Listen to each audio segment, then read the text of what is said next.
FIFA world cup లో Portugal జట్టు ఊపిరి సలపనివ్వని పోరాటంతో సరికొత్త చరిత్ర సృష్టించింది.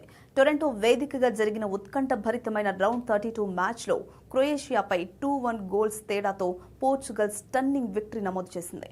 మ్యాచ్ తొలి అర్ధభాగంలో ఇరు జట్లు హోరాహోరీగా తలపడినప్పటికీ ఎలాంటి గోల్స్ నమోదు కాలేదు. అయితే సెకండ్ హాఫ్ ప్రారంభమైన కాసేపటికే క్రొయేషియా ఆటగాడు ఇవాన్ పెరిసిక్ 53వ నిమిషంలో అద్భుతమైన గోల్ కొట్టి తన జట్టుకు 1-0 ఆధిక్యాన్ని అందించాడు.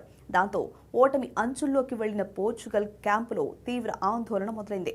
ఈ తరుణంలో స్టార్ ప్లేయర్ క్రిస్టియానో రొనాల్డో 68వ నిమిషంలో లభించిన పెనాల్టీ షాట్ను విజయవంతంగా గోల్గా మలిచి మ్యాచ్ను 1-1తో సమం చేయడమే కాకుండా పోర్చుగల్ జట్టులో సరికొత్త ఆశలు రేకెత్తించాడు. మ్యాచ్ డ్రా దిశగా సాగుతున్న క్రమంలో ఎక్స్ట్రా టైంలో ఊహించని డ్రామా చోటు చేసుకుంది. ఆట 94వ నిమిషంలో రఫేల్ లియో అందించిన సూపర్ క్రాస్ పాస్ను గాంకలో రామోస్ స్టన్నింగ్ హెడర్తో గోల్గా మలచడంతో పోర్చుగల్ 2-1తో అనూహ్య ఆధిక్యంలోకి దూసుకెళ్లింది. ఆ తర్వాత మరో 2 నిమిషాలకి క్రొయేషియా కూడా గోల్ కొట్టి సమం చేసినట్లు కనిపించినా VAR సమీక్షలో అది రూల్ అవుట్ కావడంతో పోర్చుగల్ విజయం ఖరారైంది. ఈ థ్రిల్లింగ్ గెలుపుతో పోర్చుగల్ సగర్వంగా రౌండ్ 16లోకి అడుగుపెట్టింది.